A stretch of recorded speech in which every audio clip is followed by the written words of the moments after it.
मैं रूट सिंह प्रवक्ता, गणित राजकीय पॉलिटेक्निक महाविद्यालय झुंझुनू।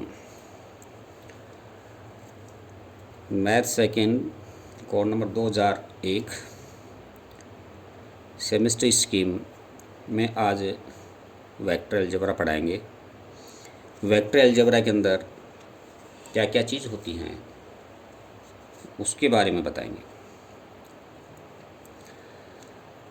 अपने कोर्स के अंदर वेक्टर अलजेब्रा दे रखा है और एक जो यूनिट है सर्कल कोनिक सेक्शन जो हटा दिया गया है, जो अपने सिलेबस में वही चीज़ बताएंगे। तो वेक्टर अलजेब्रा के बारे में बताना चाहेंगे तो ये अपनी स्टार्ट करते हैं कि वेक्टर अलजेब्रा के बारे में क्या क्या चीज़ें जानकारी होनी चाहिए।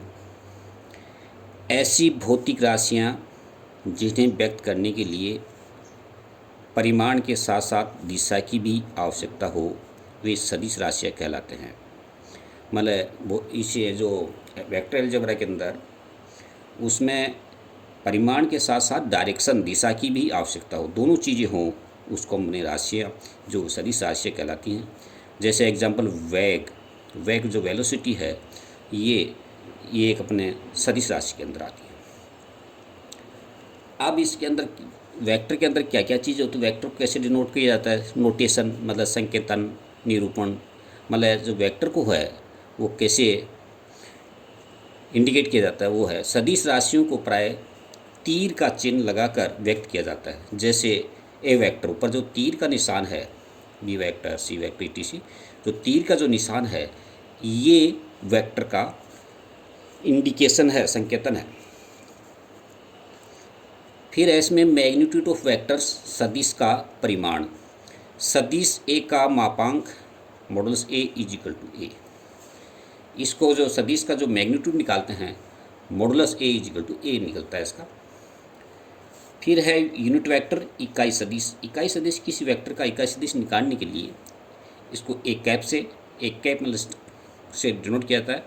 तो a cap is equal to a vector upon ए का मॉडुलस, ये सूत्र हैं इनके। उसके बाद नेक्स्ट है एडिशन सब्ट्रैक्शन वेक्टर ऑफ, सदिशों का योग और व्यकलन कैसे ज्ञात किया जाता है। तो जब वेक्टर का जो अपन एडिशन सब्ट्रैक्शन करेंगे तो उसको अपने जैसे A B vector plus B C is equal to A C vector, तो ये एडिशन कैसे, एडिशन मतलब प्लस का निशान, और माइनस करने के लिए a minus b is equal to a plus minus b, ये जो है सब्ट्रैक्शन का है। इसके बाद है रेक्टेंगुलर रिसोल्यूशन ऑफ वेक्टर, अर्थात सदिश का समकोणीय वियोजन। इसके लिए क्या किया, modulus r is equal to root x square plus y square plus z square, ये इनके सूत्र हैं। Product of two vectors, product two vectors में दो सदिशों का गुणन। अब इसके अंदर जो ये जो है, अब दो वेक्टर हैं उनका जैसे गुणा कैसे किया जाता है तो वो बताना चाहेंगे। तो उसमें यह है कि दो चीज़ें होती हैं,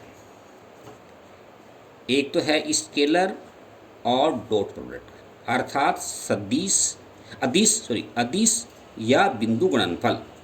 इसको इंडिकेट डॉट से किया जाता है, जो डॉट का चिन्ह लगाया हुआ ना ये डॉट, इसको स्केलर या डॉट प्रोडक्ट कहते हैं। फिर नेक्स्ट इसका है वेक्टर या क्रॉस प्रोडक्ट, वेक्टर और क्रॉस प्रोडक्ट, अर्थात सदिश या वज्र गुणनफल। इसका जो इंडिकेट है ये क्रॉस टाइप का जो है चिन्ह लगाया जाता है इसमें। तो जो वेक्टर के अंदर गुणा जो करने का जो तरीके हैं, एक डॉट से होता है और एक होता है वेक्टर से मतलब क्रॉस से। तो इनका जैसे डॉट आ गया इसका मतलब स्केलर वेक्टर हो गया, क्रॉस आ गया तो मतलब क्रॉस प्रोडक्ट हो गया। अब होता है देखो, अब इसमें स्केलर डॉट प्रोडक्ट कैसे किया जाता है, तो उसके लिए है स्केलर और डॉट प्रोडक्ट का जो फार्मूला है ए वेक्टर डॉट बी वेक्टर, ये जो बीच में जो डॉट का निशान है ये dot is equal to a का मॉडुलस बी का मॉडुलस कोस थीटा, इस टाइप का प्लेन निकाला जाता है। इसलिए इसमें एक परपेंडिकुलर वेक्टर मतलब लंबवत, परपेंडिकुलर वेक्टर के अंदर होता है A dot B is equal to zero, मतलब दो वेक्टरों का डॉट प्रोडक्ट यदि जीरो हो जाए वो परपेंडिकुलर वेक्टर कहलाता है। इसके बाद प्रोजेक्शन या प्रक्षेप, प्रोजेक्शन या प्रक्षेप, तो ए का बी की दिशा में प्रक्षेप।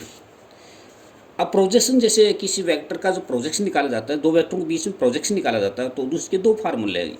तो डिपेंड करता है, पूछा क्या जा रहा है कि ए का बी की दिशा में प्रक्षेप कि निकालने के लिए is equal to A dot B upon B का मॉडुलस, जिस पर प्रक्षेप निकाल रहे हैं वो नीचे लिख लेते हैं। अब इसका देखिए दूसरा है उल्टा से बी का ए की दिशा में प्रक्षेप, पहले वाला तो ए का बी की दिशा में था, अब बी का ए की दिशा में प्रक्षेप is equal to A dot B upon A modulus. तो इसका जो याद रखने का जो तरीका है, जिसका दिशा में मतलब ए का बी की दिशा में निकाला तो बी नीचे आ जाएगा, बी का ए की दिशा में निकाला तो ए नीचे आ जाएगा, ऊपर तो सेम रहेगा a dot b a dot. अब है इसमें a is equal to a one i a two j a three k, b is equal to b one i b two j b three k. This implies a dot B is equal to a one b one plus a two b two और plus a three b three. अब ये जो इसमें जो अब जो अपने ये जो डॉट प्रोडक्ट के जो वेक्टर्स होते हैं वो कैसे होते हैं, I dot I is equal to J dot J is equal to K dot K is equal to 1। फिर है इसमें I dot J is equal to J dot K is equal to K dot I is equal to 0। इस vector का कहने का मतलब ये है कि डिफरेंट टाइप के वेक्टरों को डॉट प्रोडक्ट किया जाता है, डिफरेंट टाइप के वेक्टरों को डॉट प्रोडक्ट किया, डिफरेंट मतलब ये वाले हैं, सेम टाइप के डिफरेंट को डॉट प्रोडक्ट किया जाता है तो 1 आएगा, और डिफरेंट टाइप के वेक्टरों का डॉट प्रोडक्ट किया जाता है तो 0 आ जाता है। कहने का मतलब सेम सेम हो उसमें 1 हो जाएगा, डिफरेंट हो तो 0 हो जाएगा। नेक्स्ट है इसका वेक्टर या cross product, a cross b is equal to a का मॉडुलस बी का modulus sine theta n cap. यहाँ जो एन कैप है वो इकाई का सदिश है या यूनिट वेक्टर बोलते हैं इसको। ये जो अपने ऊपर जो बताया है चीज़ें ये हैं स्केलर वाले। अब है अपने क्रॉस प्रोडक्ट वाले अर्थात वेक्टर वाले।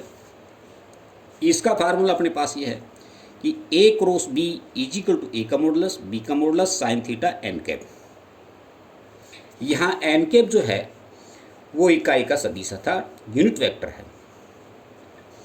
अब साइन थीटा का जैसे वैल्यू निकालते हैं इसमें तो मॉडुलस के फॉर्म में, तो मॉडुलस में एन कैप जो है, एन कैप जो इकाई का जो मॉडुलस है, एन कैप का मॉडुलस 1 हो जाता है इसमें।